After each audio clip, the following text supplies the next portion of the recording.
Good evening, everybody. Thank you for joining the podcast tonight.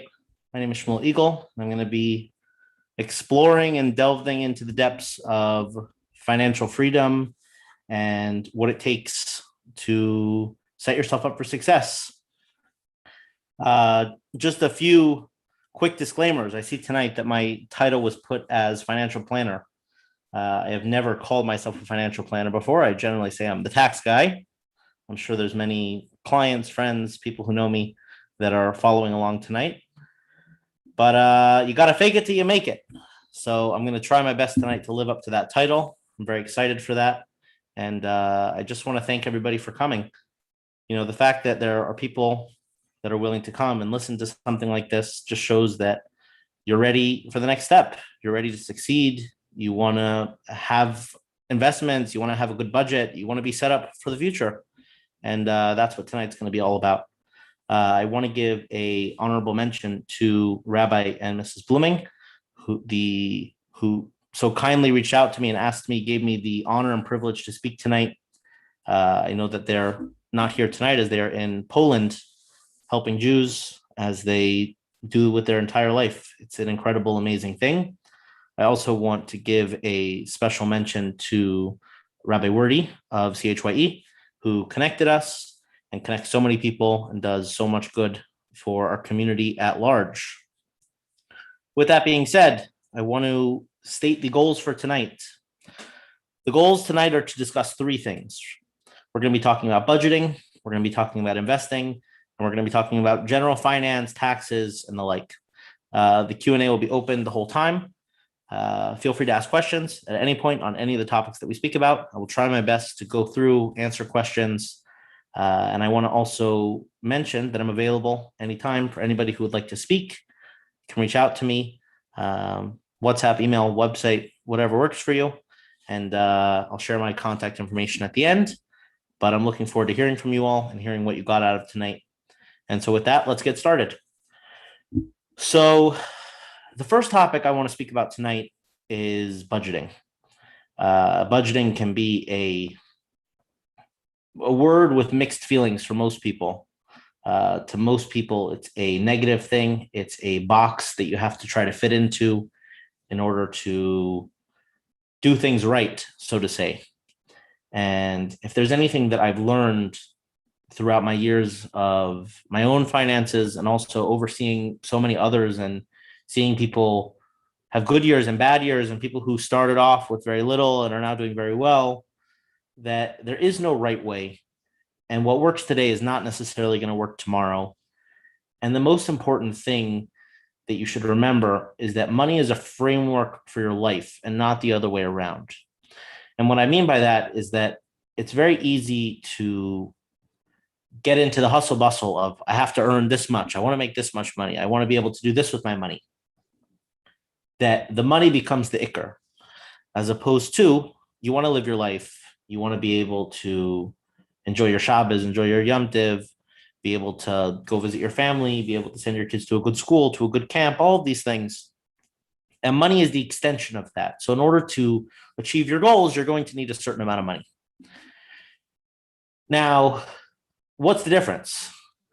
Because the thing that you can very easily step into is, well, yeah, I go to work so I can make money, and because I got to do all these things that you just said. All these things are very important to me. This is what I want to accomplish. But I think that there are many times, at least in my own experience, and also experiences I've had with other people, where this anxiety behind money and the anxiety behind, do I have money? Do I not have money? What do I need to do to get money? Can sometimes overshadow what the goal is. And so when you do earn that money and you are able to achieve the things that you were looking to do, and you don't have the same satisfaction because you were striving to get that money in order to achieve the goal. You weren't striving to live your life, and money was the thing that you had to have in order to make that happen. And so that's the first thing. This is something I share all the time, that it's important to remember that. The second thing to remember is that no amount of planning, no amount of budget, no amount of investing, no amount of work is ever going to take away the unforeseeable. At the end of the day, God runs the world. God decides how much money we're going to get, how much money we're not going to get, where that money is going to go to. And I'm sure that we've all experienced so many times where we had money come in, we thought it was supposed to go somewhere, and then something else comes up, or we needed money for something and we thought the money was going to come in and the money didn't come in.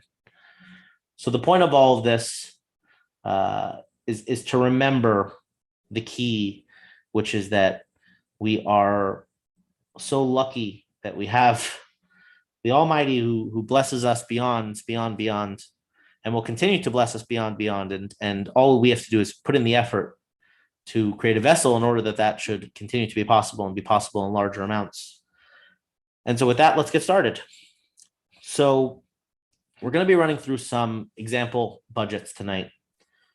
The first thing I want to preface with when it comes to a budget is that a budget is a framework and not a lifestyle, which means that it is important to have a budget. I really think it's important to, particularly when you're starting in your marriage, to have a discussion with your spouse, what that budget is going to look like. Don't just, you have an idea in your head. And I'm not saying that every single person needs to go and download an app and track every single penny. And for some people that works, and for some people that doesn't. If that works for you, that's great. It'd definitely be easier to track that way. But for some people, it seems more like a restriction than anything else. And that's not the point of a budget. If you are struggling to live your life because you feel like your budget boxes you in, then there's something wrong. Your budget is meant to free up money so that you can have money available for other things. It's not meant to box you in. So the first thing that I would say is that when you're starting in your marriage, have this discussion early. I would even say, if possible, have a discussion when you're engaged, not necessarily about how much money is coming in or, who made what, but have an idea of what the other person's spending habits are. And being honest about this can be very challenging on both sides. I've seen it both ways. I've seen people where the husband was the spender, and I've seen where the wife was the spender. And I've seen it reverse as well after the marriage. And so it's important to have an idea and be very honest. Here's where I splurge. I track where my money goes. I have no idea where my money goes. I have money in my bank account. I don't have money in my bank account. I have credit card debt. I don't have credit card debt. These are very important things. And it's really important to get off on the right note, because I can't tell you how many people I've spoken with that, we got married and I didn't realize that my spouse was $5,000 in credit card debt. And that was a very hard start. And it's not to say that these things don't happen. People get into debt for all types of reasons, but it's to say that having an open and clear dialogue is crucial to success when it comes to these things. So have a discussion, make a budget, but at the same time, with the framework that I spoke about at the beginning, which is that the key is that the budget is to help you in your life and not be a restriction.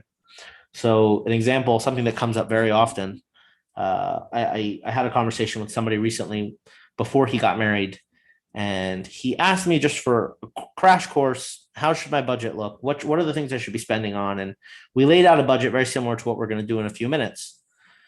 And after he got married, he came to me and I asked him how the budget's going. And he said, it's going great. The only thing that we're struggling with is groceries. Every week, my wife does the shopping because she knows what we need. And I told her that she could spend $100 a week because that's what we can afford right now. But, last week it was 110 and this week it's 125 and I don't know what to do. And I told her that it needs to be $100. And I told him that I hear, and it's important. And, I'm sure that it's a conversation that you could have, that, hey, we set that we would spend $100 a week. We're spending 125. What can we do about that? The same thing can be applied, obviously, with any other expense. We said we weren't going to eat out. We're going to only eat out once a week. We're eating out twice a week, 3 times a week. We have to fix that. But at the same time, you don't want to compromise your shalom bias over it, which means that $25 extra that you're spending in the grocery store, that, $25 outside the budget, is not worth creating conflict, is not worth uncertainty within the marriage, particularly early on. So with that in mind, we're going to run through a simple mock budget. Obviously, everybody in their own situation should do this on their own, with their own income, with their own expenses. I'm going to do my best to do it based off of what I see generally, But like I said, everybody is different. Everybody has different income, different expenses, different needs, different wants, and you should adjust that accordingly.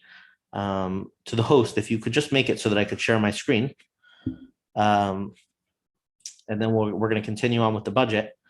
But these are things that I deal with on a regular basis. And another thing I want to share about a budget, just while we're waiting, is that it's so important to get yourself started on the right foot. Because another thing that I hear so often from people is, if I had the money, when I have the money, I'm going to be able to stick to it. Right now, I'm ending the year with $2,000 in credit card debt because, I want to be able to do this and do this, but then I'm going to get a raise. And then that $2,000 isn't going to matter anymore because I got a raise. These are the things that I hear. So the example that I always give is that I've been dealing with a certain family for many years, and we've been working on the budget now for, I want to say 6 years we've been working together. And when they first came to me, they were making between the two of them about $45,000 a year. They both came into the marriage with some debt, and it was very tough for them. They were behind on the rent very often. And then, things started to get better, started making more money. But as the money came, so did the changes in their life. So, first it was when they had their first child, and then so they're paying for babysitting because they're both at work. And then eventually it moved on to, they need to move from a 1-bedroom apartment into a house. And then it came time to buy a house, and then they had to get a second car. And the point is, there are people who I've dealt with that were making, like I said, let's say $40,000, $50,000 when we started together. And I have someone now that's been with me for all that time, and they're making in the range of $250,000 a year. So not a small amount of money, but nonetheless, every year it's still a struggle, still behind on payments. And the reason being is that they didn't build the proper financial habits from the beginning.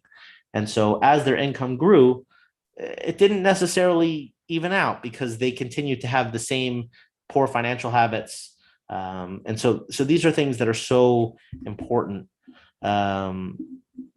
It's crucial that you get these things started from the beginning because it's only going to help. And again, dialogue is the key. It takes two to build a budget. It's not enough just to have one person have a budget. You don't necessarily need to have two people involved in paying the bills. In my house, I pay all the bills. I manage all the credit cards. I deposit all the checks. I do all that stuff.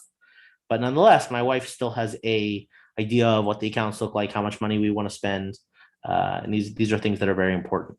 So with that, now I can share my screen. So let's go through with creating a budget. So I just Googled budget. I don't remember exactly what I Googled, but something along the lines of just budget creator, budget template. I'll pick any site. I just picked the first one on Google. So I'm going to run through this with everybody. I had kind of just messed around with it before, so I'll go ahead and I'll clear all this out.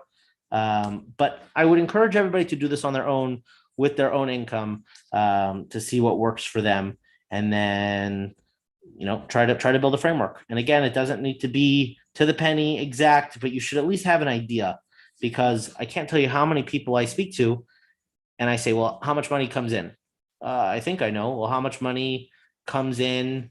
How much money are you spending every month? I don't know. Well, how much are you spending on rent? Okay, I know rent. How much money are you spending on food? I don't know. And so again, it doesn't necessarily mean, even if it's a range, even if you make a decision, we're going to spend between $500 and $600 on food every month. So we have a range, but now we know, okay, here's what we're going to spend. So I set this to every other week for getting a paycheck. The average wage in the United States is about $53,000, but just to keep things simple, let's say every 2 weeks you're getting a $2,000 check. So you have $2,000 coming in every single week. That's $4,000 a month. Let's say for an average apartment in Crown Heights, I know the rents are raising. I know that everybody's frustrated. That's a conversation for a different night. But let's say the average price for a 1-bedroom apartment is about $1,600 a month. Utilities average, let's say $200 to $250. Let's say $250 to go on the high side. We want to include Wi-Fi, gas, electricity, all that good stuff. Groceries, let's say about $125 a week. So let's say altogether, let's say $500 a month. Transportation, let's say $250 a month, assuming you don't have a car. You have to take the subway. You have to take a couple Ubers every month. You rent a car once a month. Let's say $250 for transportation. At the beginning, obviously, childcare, healthcare, student loan payments, all this stuff like that can come into play later. But let's assume that you just got married, you don't have any kids yet, you're not paying for health insurance. Hopefully, you came in with no debt. We're going to leave these blank. Entertainment, you want to do something every month, you want to set aside $100 for that, no problem. You want to set aside $50 a week for eating out, no problem. Let's say another $50 for your hobbies and another 150 just in splurges. And let's see where we're at. Now, I always tell people that I believe that generally you're looking at about $3,500 a month is what you want to plan for. Now, with this budget that I just made, which again is just brief, things change. We're not including things like Shabbos, Yom Tiv. You got to go see your parents a couple times a year, flights, all that stuff. We're at about $3,100, which means that we have about $1,200 left over every single month. Now, I think that most people will find, like I said, I find that most people are spending anywhere from $3,500 to $4,000 when they first get married. So we went a little under here. Let's say you want to make a Shabbos once a month, and you're gonna spend an extra. So now we're at 300 instead of 150, and now we only have 750 left. And then a couple times a year you want to set aside an extra. Let's say every Yom Tiv you want to set aside $100 a month for Yom Tiv. So now we're at about 3,350. So again, you should have hopefully in the range of $500 to $1,000 left is really the goal. That's really what you want to shoot for. Obviously, if you can do more, you can do more. Obviously, if you have to do less, you have to do less. But this is a general framework. Again, pick any investment or rather budget creator that you want, even if it's not, you're not living by it if you don't have an app, but look at your numbers. Go through your bank account for the last 3 months. What does it look like? How much did you spend? Where are the things that you're spending money on that you don't even know? Like, I'll give you an example. For the things that I do, I have a million subscriptions to different softwares that I use and different platforms that I use. And I went through a couple months ago with my wife just to figure out how many software platforms I used. And I came up with, I think, 10 or 15, something in that range. A lot, definitely a lot. And then we walked away, and throughout the week, I kept thinking of more that I forgot.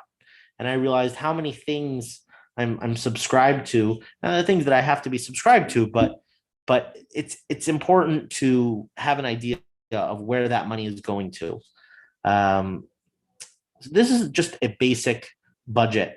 Again, it's a framework, something that you should try to work for, and something that over time, hopefully you'll be able to live with. And eventually, the goal is that it should be passive. Again, it should be something that you should you have an idea, you go into the store.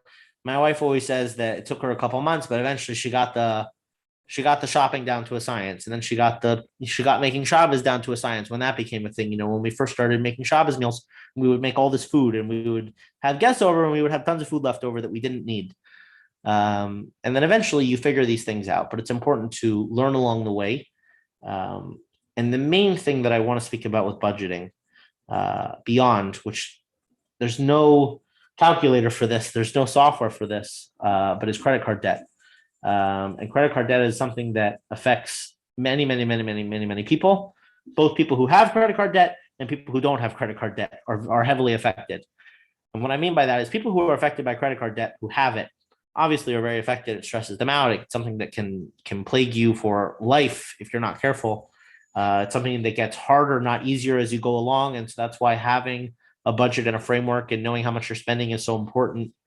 But people who don't have credit card debt, and I don't mean people who don't have credit card debt because they use credit cards and they pay it off every month, but I mean people that refuse to use their credit card, don't want to use it for any reason, are also keeping themselves from building credit, which can affect things later, like getting a loan, getting a house, all these things that are down the line, very important. So credit cards are a necessary evil. You need to get a credit card. It doesn't mean that you need to put every expense on a credit card. If you're going to put things on a credit card, you should make sure that you can pay it off every single month. If for whatever reason somebody is in a situation where they have credit card debt, you need to have a plan. Again, I cannot tell you how many times I've seen people in a situation where the logic was, I'm going to do X, which is going to bring in more money, and then the credit card debt won't matter. Because again, as life goes on, your expenses only rise, and your life and the way that you live and your quality of life, they all increase in proportion. So yes, God willing, your income will double, quadruple, quintuple, and all these good things as life goes on. But if you are not careful, you will end up with the proportional amount of debt. So, like just to put this in numbers, you were single and you had $2,000 in credit card debt. And then you were married and now you're in $5,000 in credit card debt. And then you bought a house and now all of a sudden you're $500,000 in debt and you still can't get rid of that $5,000 in credit card debt. So that's the general gist for budgeting. Again, if anybody would like to speak to me about budgeting specifically or anything else that we speak about tonight, feel free to reach out anytime. It would be a pleasure to speak to you all. And with that, I want to move on to the next topic of tonight, which is investing. So the way that we did our budget, again, we had a few $100s left over. Now, I assume that, let's say you're making $4,000 a month after taxes, then you're going to have, let's say you're spending, again, about $3,500, which is generally what I see. Hopefully you have somewhere between $500 and $1,000 left over every month. Now, some months are going to be better, some months are going to be worse. But what I always tell people immediately, the first thing I want people to do is start investing. Start investing in some capacity. Now, I'm going to speak about in a second how to do that, what you can do, what are some good ways to do that. But the most important thing, the hardest part of the process is going to be opening that account, setting a recurring deposit, and just buying every single month, whether it's the first of the month, the 15th of the month, whatever works for you. I have a friend who buys stock every 28th of the month because his grandmother pushed him to start investing, and her birthday is the 28th. And so every 28th, he always buys stock. So the point is, whatever is going to get you to buy every single month consistently, that's the most important thing for you to do. Now, if you're worried, you never invested before, you have $500 extra, but you want to put some in savings. These days, I wouldn't necessarily say savings is your best bet, although obviously some savings is important. But the most important thing is that you are setting up an account early and that you're investing often. So in a few minutes, we're going to look at a compound interest calculator. We're going to see how we're going to see this in numbers, but the power of investing is really time in the market more than anything else. So you could hear so many different things that are good ideas. Buy this, don't buy this, sell this. At the end of the day, the most important thing is having your money in the market as long as you can. You could buy just about anything and succeed as long as you hold the money long enough.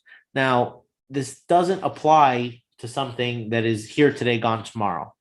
So I think a very important distinction that we have to make with investing is the difference between investing and speculating, and the difference between speculating and gambling. Investing should be a very safe investment.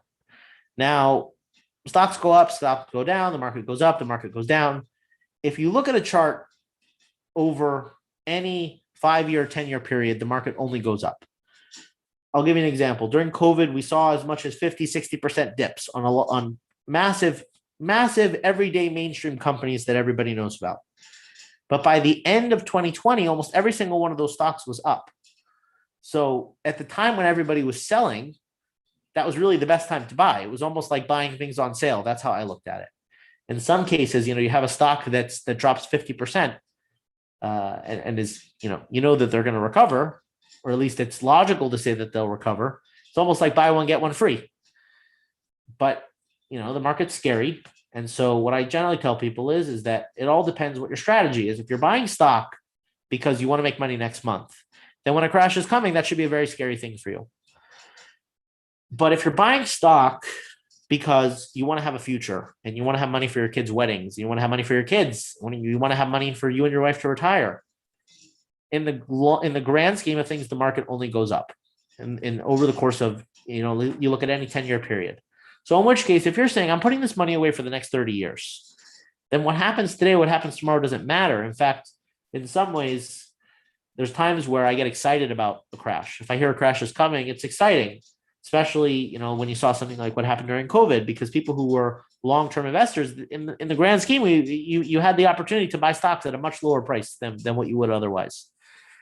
So that's investing. Investing is picking things which are safe, things that are going to be here in 30 years, things that you can just invest in and not even have to look at because, 30 years from now, that company is going to be here. And that could be anything you could buy anything like Costco to any particular gas company that you like, or you could buy a particular retail company that you like. You could buy any stock that you want.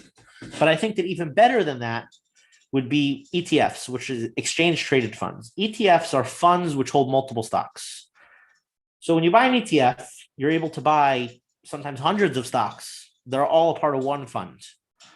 When you buy an ETF, even if one stock in that particular fund is not doing so well, it's fine because there's hundreds of other stocks within that fund and it's going to balance out. If a stock, for whatever reason, if a company goes under, that stock goes off of the fund and another stock comes in.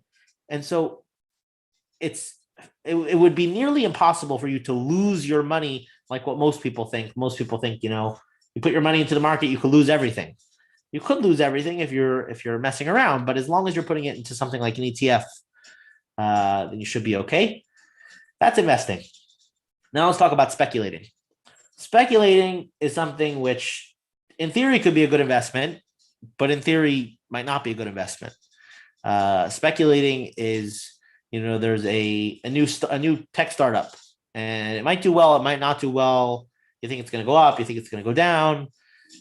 You could play this game if you want, but what I will tell you is that 90% of traders lose money and end up quitting eventually, which basically means the overwhelming majority of people who are trying to play this game of playing the market as opposed to investing in the market lose.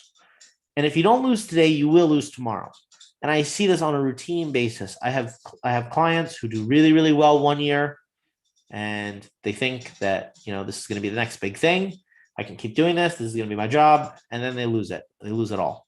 I had a client who took $10,000 of unemployment money and invested it into a crazy stock and turned it into $1 million.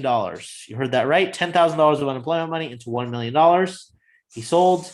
He put that money into something else. He lost $200,000 of it right off the bat. I haven't spoken to him recently, so I hope that he hasn't done anything else like that. But the point is that just because you won one does not mean that now you are a investing master and that you will never lose. You will lose. That's speculating. Gambling is AMC, is GameStop, is Dogecoin, is anything in the realm of this is going to be my future. I'm going to put in $5 and I'm going to get millions out of it. Now, there is a place for all three of these things, hopefully not gambling. But these three things can do positive things for you, but with structure.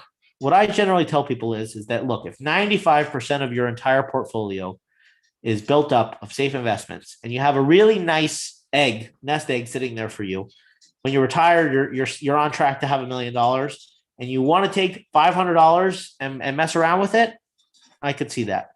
But if you're not going to have a nice amount of money set aside, now you want to start playing with Dogecoin and all these different things, I don't think it's a good idea. Again, everybody has to do what's right for them. But this to me is simple. You put money into something that's sustainable, you're going to have a lot more money to retire with. You mess around, maybe you win, maybe you don't lose. So it's a near sure thing compared to a maybe. And like I said, most people I find who do win in this game, they get a taste for it and they end up continuing on until eventually they lose because everybody loses eventually. So with that in mind, I see somebody asked the question, what is the safest, even if low interest place to invest? I would say if I was to pick one stock, only one stock that I would say to buy, I would say buy. The stock symbol is VOO. VOO. It is a Vanguard stock. It's the entire S&P 500. It's great. It's the top 100 traded companies. You're on track to do around 7% every year, plus dividends. It's great, and it's just very consistent. If you don't buy any other stock, you should buy VOO. So let's talk about that. How do you open an account? How do you buy stock? What type of account do you open? I would say for every single person in general, if you are only going to have one account, that account should be a Roth IRA. I'm sure that everybody's heard of a Roth IRA before. Not everybody knows what a Roth IRA is, so let's talk about it. There are two types of IRAs. IRAs are retirement accounts. There's a traditional IRA and there is a Roth IRA. Now, there's other types of IRAs. There's SEP IRAs and there's backdoor IRAs and all these different things. But for our purposes, we're going to discuss Roth IRAs and traditional IRAs. A Roth IRA is an account that you can invest with post-tax money. What does it mean, post-tax money? That means that if you're on a W-2, you're getting your income and you've already paid taxes on it. You can then take that money and invest it into a Roth IRA up to $6,000 a year per member of your family. So that means that you can have $6,000 in your account and your wife can also have $6,000 in your account per year. And as long as you leave that money until the age of retirement, you can pull the money out without paying any taxes on it, which means that let's say you put six, and we're gonna run these numbers, but that would mean that if you're investing $6,000 a year and when you retire, you have $1 million in your account, you can pull out all of that money without paying any taxes on any of the gains. So for me, that's the account that most people should go with because you're paying taxes on that money anyways. Now you get to invest that money tax-free. And because you already paid taxes on it, and because there is the box of leaving it until you are the age of retirement, it is the best thing to set you up for the future. So if you don't have any other account, I would say open up a Roth IRA. You can open up a Roth IRA on any platform. Just about every mainstream platform has Roth IRAs. The only thing that I would say is that you want to make sure that the platform that you're using for the Roth IRA has fractional shares available. Fractional shares basically means that they will allow you to buy a stock in dollars as opposed to shares, which basically means that if you want to buy, let's say VOO is somewhere in the range of $400 right now.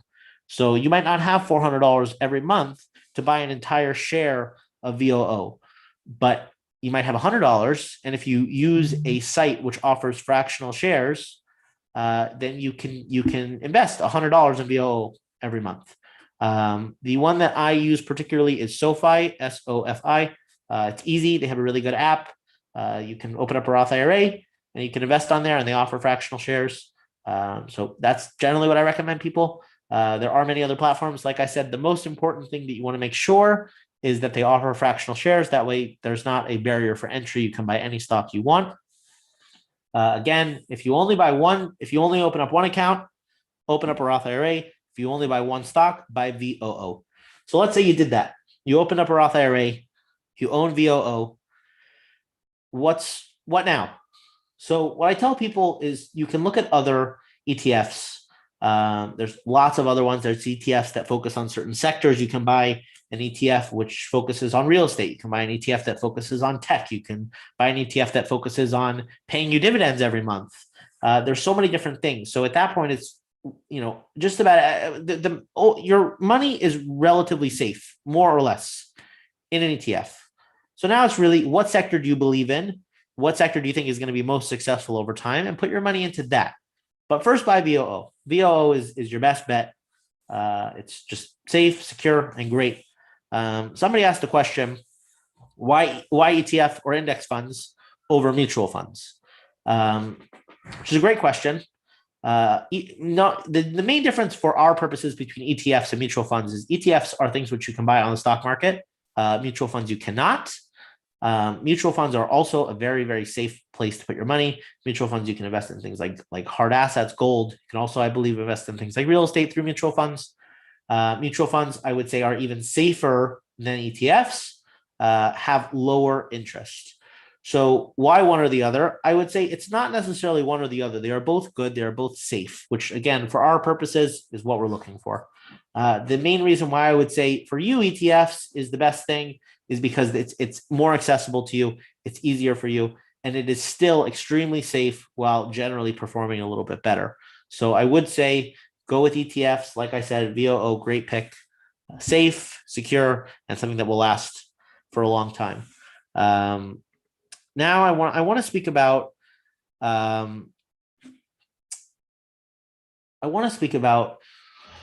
the intention behind investments. And this is my own philosophy.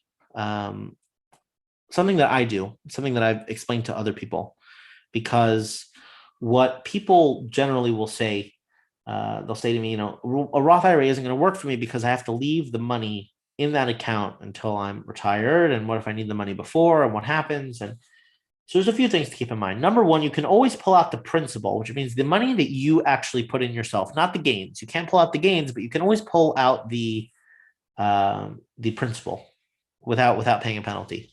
So if you really needed the money, you could get the money out. So you're not locked in. I would say don't pull out the money, but you always could.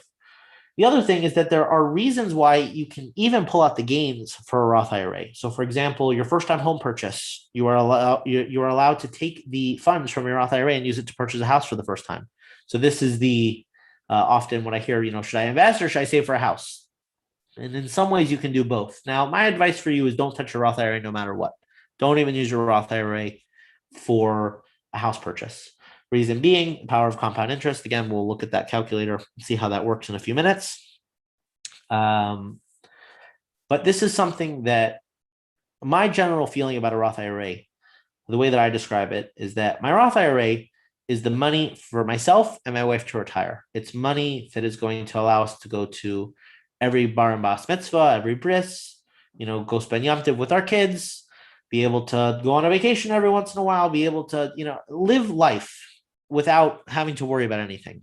That's what a Roth IRA is for. A Roth IRA is so that you don't have to live your entire life working. You can retire, and you're going to be able to enjoy your life at that point.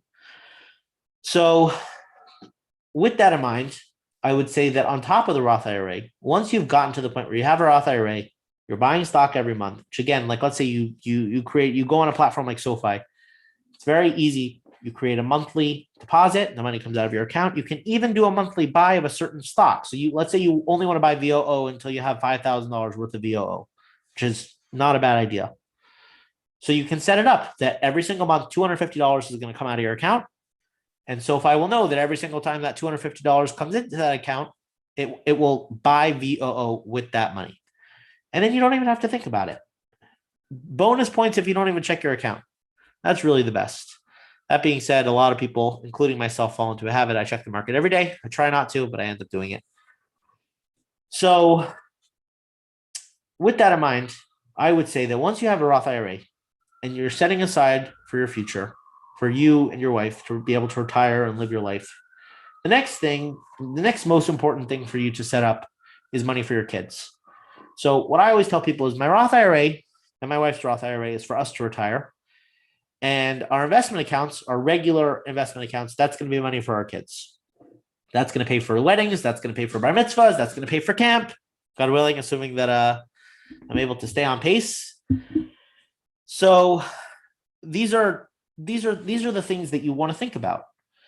Having $20,000 for a wedding is tough for anybody. I've seen many different strategies that work and don't work for setting aside money for weddings for your kids. And I know people who, as soon as their kids were born, they opened up a savings account and started putting away money for that.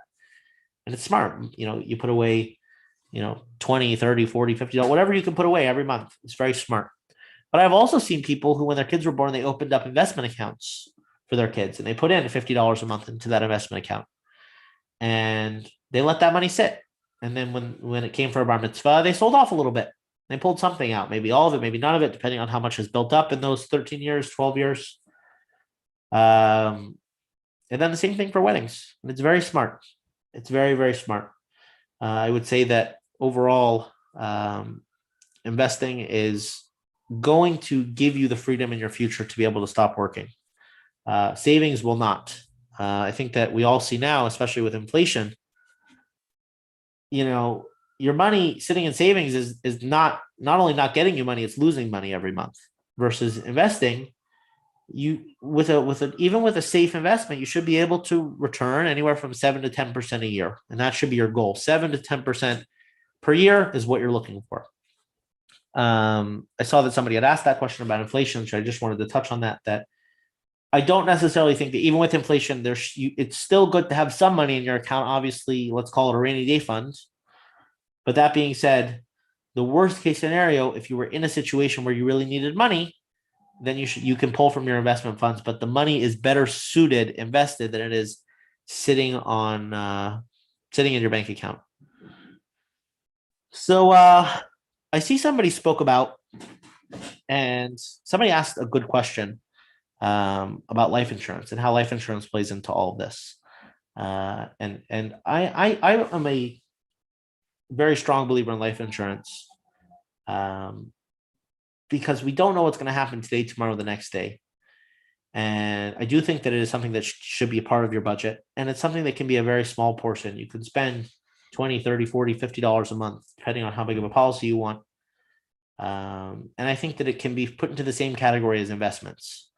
Depending on what type of life insurance policy, certain policies, you can even borrow against them at a certain point. And so treat it the same way. I've seen so many situations where people were here today and gone the next, and there wasn't a plan. Actually, just a couple weeks ago, I had a client of mine, not a Jewish guy, but Spanish guy, did construction, had 3 kids, and he was driving home, and he was on the freeway, and unfortunately, he got hit. He got rear-ended by a semi truck, and he passed away. And his boss is also a client of mine. So his boss called me because he's trying to figure out some tax info for his kids. I didn't even know the guy passed away. And, my question to him is, he had life insurance. He didn't have life insurance.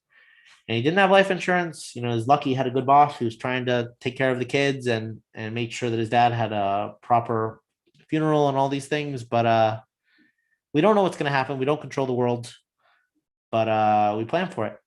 I know that it's a segula to buy your plot early in life. It's a segula for a long life. So I can't say that I know that buying a life insurance policy is a segula for life, but I can tell you that you're definitely putting yourself on the right track if you're going to take the time to have a life insurance policy. So I would put that into the same category. And of course, the other thing that we didn't speak about, which is I think the greatest investment beyond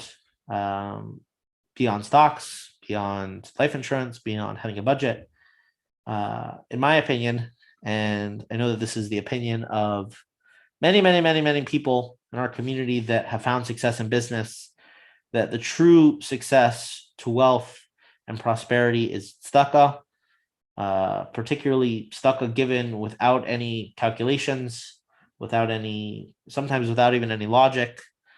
And I can tell you that I've seen and heard and experienced so many situations where tzedakah was the make or break in a situation. And there are so many times where there was something that I was working on and it was on the fence, if it's going to go, if it's not going to go. And I was able to give something, pledge something, whatever it was that I was able to do at that time. And I've seen results. And this is, we've seen many, many, many stories. I've had clients who've told me that they made a Simchas Torah pledge of $5,000 and they walked into work the next day and they were given a big promotion. And I'm sure we've all experienced things like this. So I would like to add tzedakah to the same category of investing. And I think that this could and should and hopefully will go far above Meiser. I think that the real power of tzedakah comes into play when you stop looking at tzedakah in proportion to how much money you're making now, and instead you give tzedakah in proportion to how much money you want to be making. And it's an investment the same way, and it pays dividends the same way that your stocks will. And I think that there's so much power to that, and something that I want to implore everybody to do. Which again, Meiser is a beautiful and powerful thing, and of course, I'm sure everybody gives, and I encourage everybody to continue to give Meiser. With that being said, I think that tzedakah is the greatest of all investments, and there's no shortage. You should give. If you want to make $1 million this year, you should give as if you're going to make $1 million this year. And it's the one thing that we can test the Eibishter with, so we might as well take advantage. Another question that I saw just before we move on to the calculator of compound interest, somebody asked me about opening a Roth IRA for your kids as an investment account. So to have a Roth IRA, you have to be over 18. But what you can do is you can make what's called a custodial account. So basically, it can be in your kids' names, but you can manage it. A strategy that I actually have proposed to people in the past, and I would encourage people to look into if it's a good fit for them. You can open up a custodial account for your kids.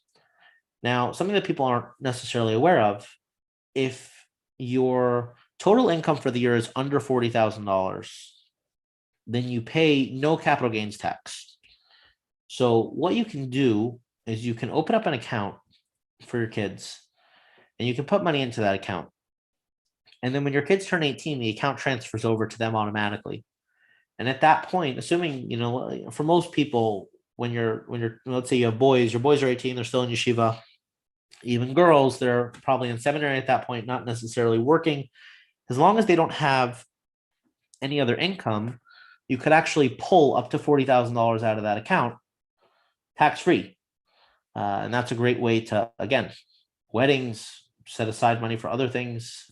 Even if you pull that money out and then just give it to your kids, maybe you hold on to it and you give it to them for good reasons. But these are very, very good ideas. So with that in mind, I want to go through on a compound interest calculator and show you guys how this can work in practice. Now, again, compound interest, I'm sure that most of you, many of you, all of you have heard of before.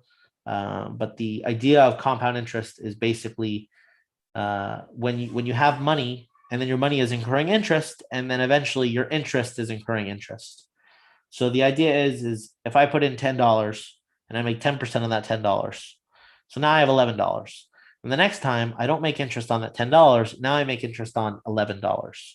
So that's really where the power of time in the market comes in. And this is why I push so much that you should start investing early. Don't wait. Even if now you can only invest $10 a month, invest now, because that money now is so much more valuable than the money later. And I'll show you how, even if you invest way more money later on, it's going to be a lot more work because you're not going to have as much time in the market.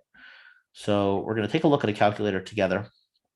Again, I encourage everybody to look at this on their own, mess around. For those who already have investment accounts, take a look.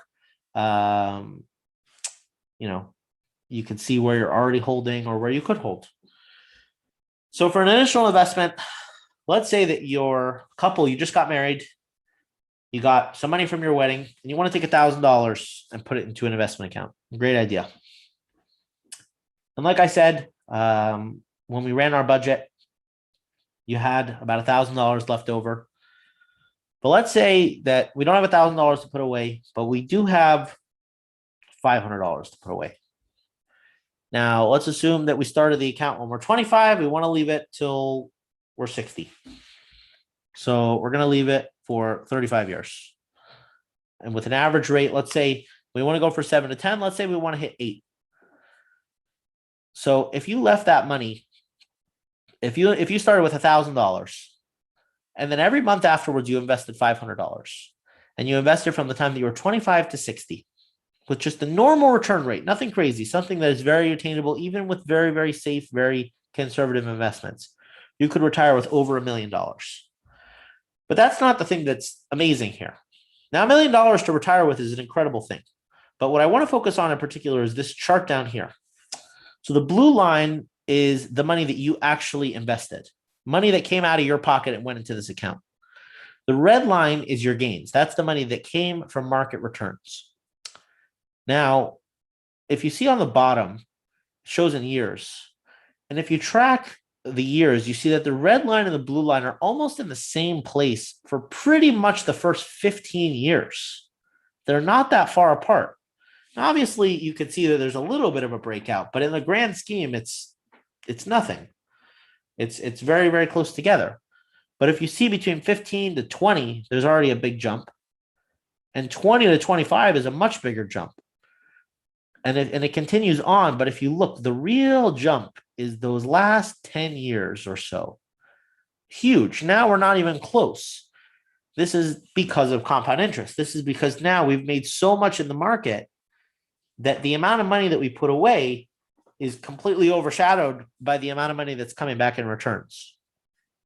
So by the time you hit 60, if you're doing $500 a month, you put away $211,000, which $500 a month, as we showed from the budget, is attainable. Now, maybe you have to do less. Maybe some months you can do more. But to put away $211,000 over your lifetime, to have $1 million when you retire is something that really everybody could reach. But let's say that you didn't start when you were 25. Let's say that instead of starting when you were 25, you started when you were 35. So now, instead of having 35 years, you only have 25. 10-year difference. Now you only have about half the money. So you waited 10 years. So it's not like it's half the years. It's only 10 years less. But nonetheless, we have less than half the money. It's very, very, very, it's a very powerful lesson in compound interest that really what has to happen in order to be successful is time in the market, not necessarily how much money you're putting in, when you're putting it in. It's all about long-term investing every single month. But let's look at it another way. Let's say instead of doing it for 35 years, you did it for 40. An extra 5 years gets you an extra $500,000. So again, we're looking at the same thing. It took us so long to break out, and it took us 35 years to hit $1 million. 35 years to hit $1 million from doing 500 a month. But from then on, it only took 5 more years to get another $500,000. You put it away for another 45 years. Now we're at 2.3 million. This is where the power of compound interest shines in full effect. That really, it's all about time in the market.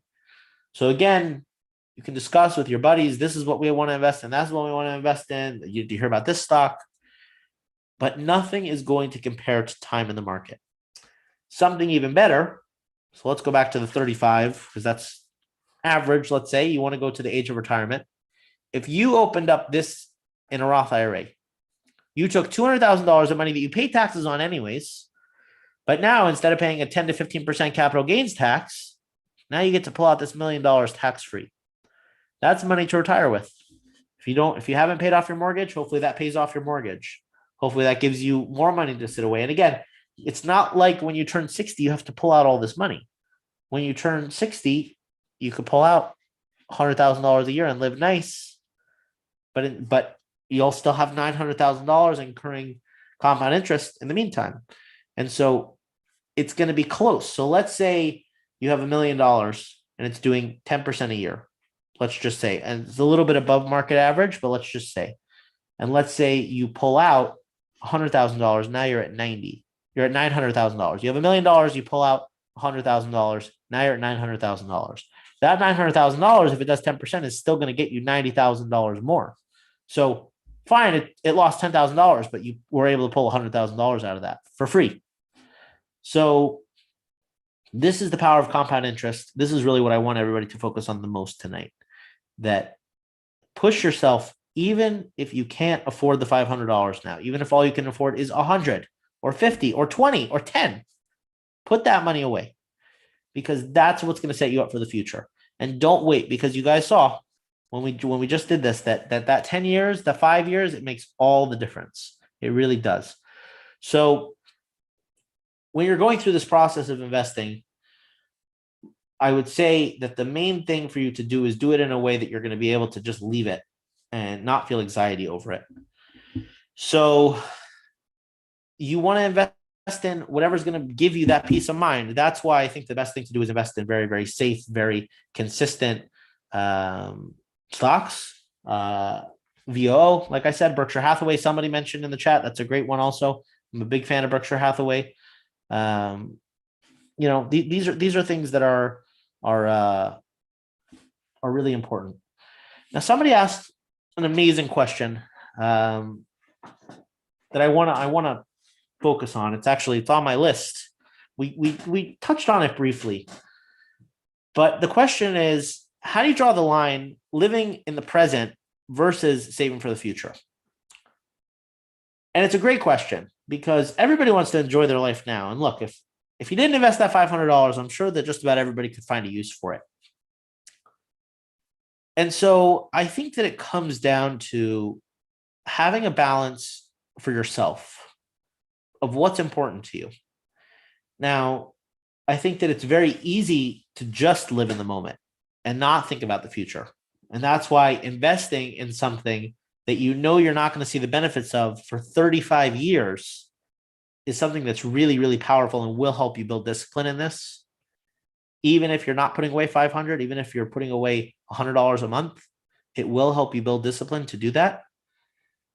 But at the same time, when you're living in your life now, you want to know, you want to feel like you're living. You want to be able to, go out to dinner every once in a while. You want to be able to hopefully take a vacation, take time off work. And so I think the key is not necessarily about money. I think that our assumption immediately is that this is a financial question, because partially it is. Obviously, there's things that can't be done without money.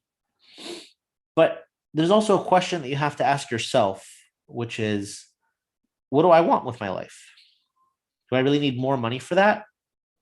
Is what I want more time with my friends? Is what I want more time with my wife, more time to spend learning? I want to go to this place. I want to go to this place. I have a friend that managed to take a first class trip to Hong Kong because he saved up credit card points. The whole trip didn't cost him a penny. I think he said he spent a few $100s on food. That was about it. So there are ways to achieve your goals that don't necessarily take money from you. You can, the same way, like when we made that budget, you can set aside money every single month for that. You want to take you want to go to Eretz Yisrael next year, you set aside money for that. And I think that that's a beautiful and healthy thing if that's how you're looking at it, that this is what I want in my life right now, and I need this amount of money to get it done. I think that's fine. I think that's beautiful. I think that's healthy. I think that what's very easy to fall into is, you come home from work, you had a long day. What do you want to have for dinner? I don't know. What do you want to have? Let's just go out to dinner. You want to just order something? Nah, let's go somewhere. And then next thing you know, you spend $150 on dinner because you didn't want to, you weren't in the mood to cook something. And that's different. I think that it's the difference is because look, let's focus on that dinner. Let's say it's a very good dinner, right? But it's over by tomorrow and you forgot about it. Now, I'm not saying that you shouldn't enjoy these things, or that there isn't a place for these things, or it can't be a healthy thing. But that wasn't something that you needed in your life, or you even felt like you needed. It wasn't like it's something that really even mattered to you. It was just something that came up in the moment. And so you went for it.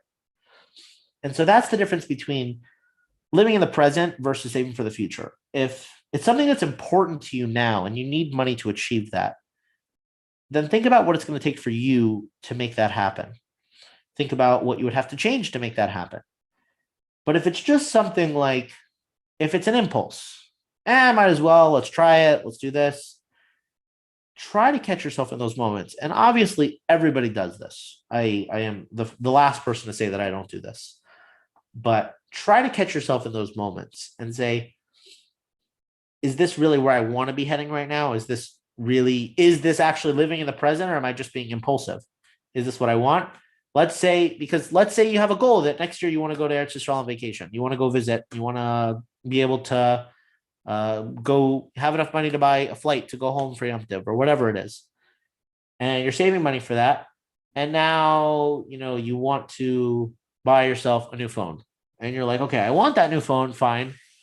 But I'm already saving for something now, and I'm trying to keep up with my investments. I'm trying to stick to the budget. Do I really need this now? Does this really fit in? Or is it just like right now, I want this. I feel that I want this.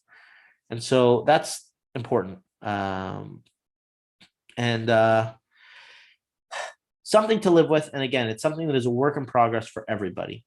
If you've come to a point in your investing, in your budgeting, where you think, you're doing it all right and everything's perfect, then, you're good. But I think that the rest of us, yeah. So something that I found interesting that I want to share, a couple months back, I sent out a poll, which maybe there's even people who are on this call that took the time to take the poll. A lot of people did take it. I sent it out. My goal was to send it out to younger, newly married, hopefully people. I got a little bit of a mix, but the average age was about 25, newly married, or at least within the first 3 years of marriage. And the questions that I asked on the poll were generally about investing. The first thing I asked is how many people, if you did or didn't have an investment account. And what I found is that of the people who took the survey, about 75% of the people who took the survey had an account. Of the 75% of the people who had an account, only about 50 actually were doing something with that account. So of the people that took the survey, only about half actually had an account in the first place, really, that were actually using it.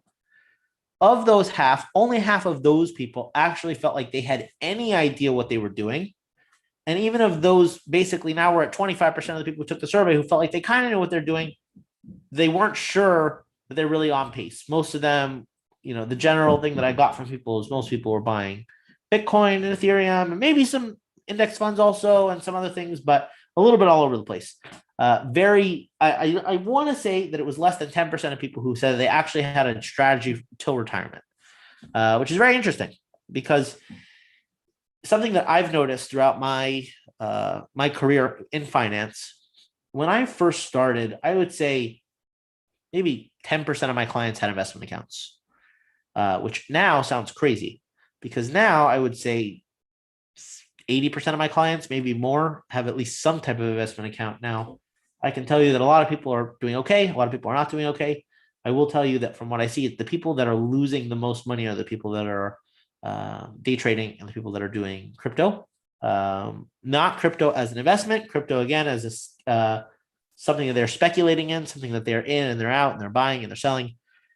But it was something that I found very interesting because I can see very clearly that investing has become so much more prevalent within our communities and really everywhere. And I would say this is almost entirely due to the accessibility that exists. 10 years ago, 15 years ago, if you wanted to invest, you had to find an advisor, you had to go sit down with him, you had to pay him his fee or whatever it was. And that's how it works. You want to buy something, you got to call him. You want to sell something, you got to call him. Maybe you just give him money and let him manage it. But these days, if you want to invest, all you need is a phone. You download Robinhood, you download SoFi, you download Charles Schwab, you download Fidelity, whatever you want, and you're investing in 5 minutes. And I think that, like I said, investing is now accessible and easy. Everybody knows about it. Everybody is aware of what the options are. Not everybody is aware of the money that they're leaving on the table by waiting until next year to start investing. So don't wait. It's not worth waiting. Start now and call me when you're a millionaire. That's what I would say. Somebody asked a question, what's the take on having kids, when having kids and not doing kids plannings before, and raising kids needs more investing than you thought before? So I think, I'm not exactly sure what this person, I think that the general thing that this person is asking is, what do you do when you needed a lot more than you thought? And you made your plans and you set aside and there wasn't actually money. And this can come up in so many different ways, which is why I'm addressing this, because it's not just kids. It can be, you want to buy a house and you've been saving for years to buy the house. And now last minute, the application took a little bit too long and now the mortgage rate goes up. This is something that's happening to people right now. People have been working on a mortgage for the last month, and all of a sudden now the mortgage rate is 2% higher, and it changes the whole equation because you're talking about, in some cases, 5-6 digits that have now gone onto your mortgage. And you made a whole plan and now that whole plan is shattered. You're saving for your kids and now, you have money in your kid's account, but then all of a sudden, something comes up and you need money for one of those kids, or you need money for a different kid, or you need money in general. And I think that it all is going to come down to discipline on your end, understanding what's needed. In crisis, we tend to go to the most extreme thing first. You get a call from camp that if we don't get your payment by such and such date, we're going to knock your child off the list and they're not going to be able to come to camp this summer. And your first instinct is sell a bunch of stock, sell money from the savings account for his wedding because we have to be able to cover camp. And it could be that's the solution. It might be. But if the first thing that you do when you see that email is sell stock, then you're missing something. And maybe you'll spend an hour on it and you'll come to the same conclusion. But everybody knows the saying, we make plans and God laughs. And this is most true when it comes to money. I think more than anything else, it's true. We don't know what's going to happen. We don't know where the money is going to come from, when it's going to come. We think we know. We don't know what's going to happen.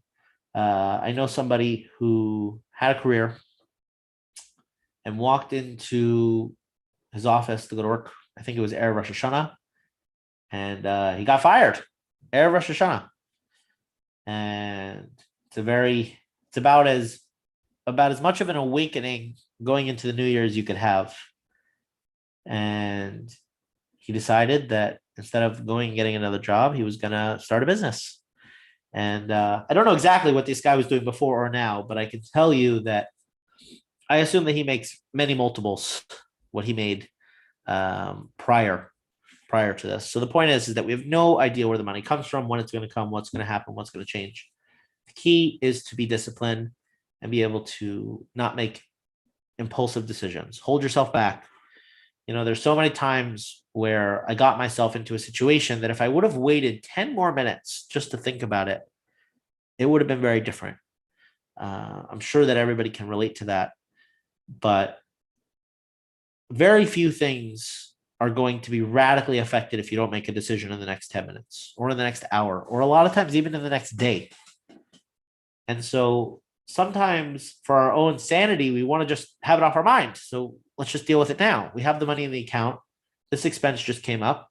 Let's pull the money out. It's fine. Sell stock. The market's going down. I don't want to deal with it. I don't want to see the market going down. Let's just sell it.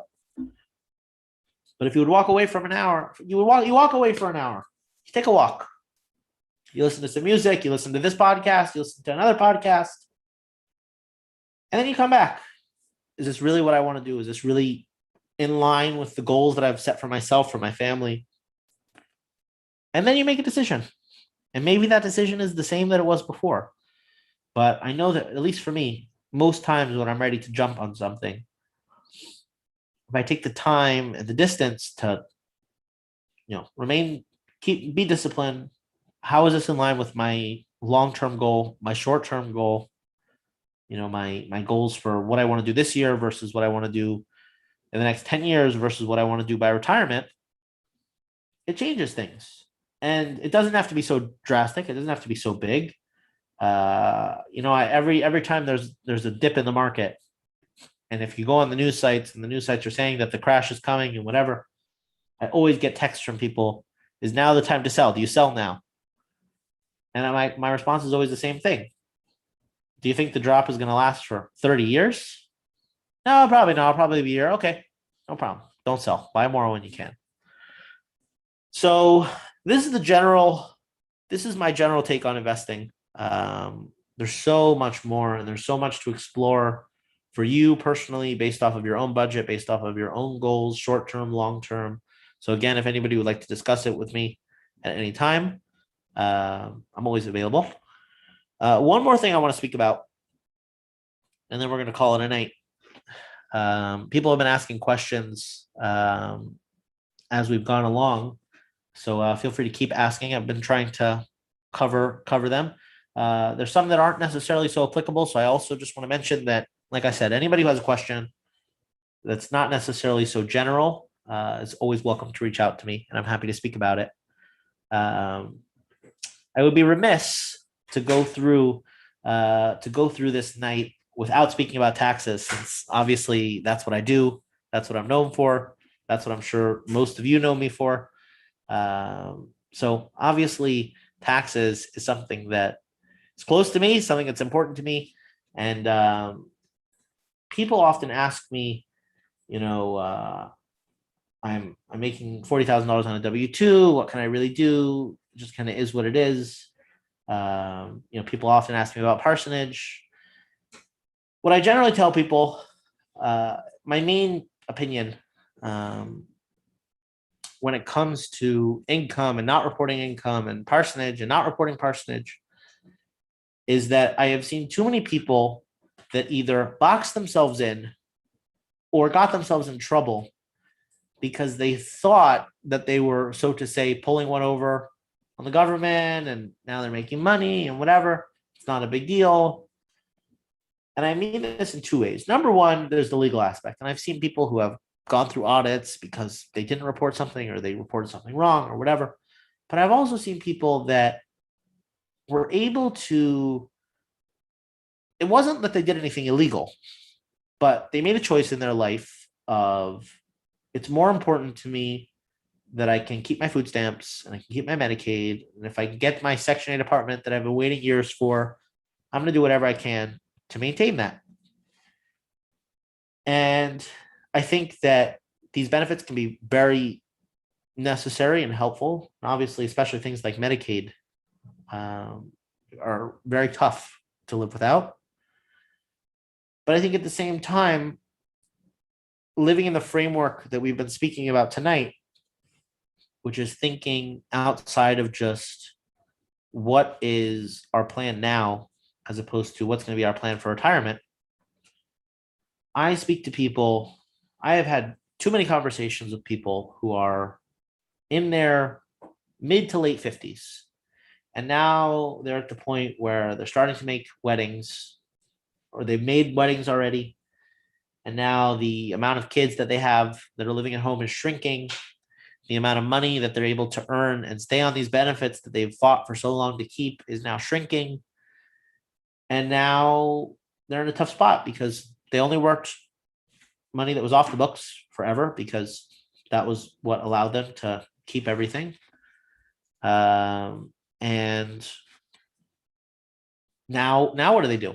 I had a conversation with somebody who said, I'm 51 years old. I never had a real job. And now what do I do? Because I'm going to lose my apartment pretty soon. I'm going to be making too much for Section 8, according to all standards, because I'm not going to have any kids living at home. And it's very tough. There's not really a good answer. And so on one end, I'm not in any way saying that people shouldn't get benefits, especially if you're entitled, you need them. That's all fine and good. But I think that every person who, especially when you're newly married, who makes the decision, we're going to go on food stamps, we're going to apply for Section 8, I think it's really important to have a clear exit strategy. Because what you don't want to do is get stuck in the middle, where you're making too much to be able to keep these benefits, but not enough to be able to live without them. And I think the biggest example of this, and I don't necessarily want to go too much into this, but I just saw that somebody asked about it, so I figured I'd mention it. When COVID started and everybody started getting unemployment, and it was a great experience, and obviously money is great, especially the amount of money that they were giving out was great. But nothing's free in this world. And I think that now we're seeing, a lot of people are being asked to verify the information. Now, God willing, every single person who is asked to verify their information will be able to show proper proof, will not be asked any questions.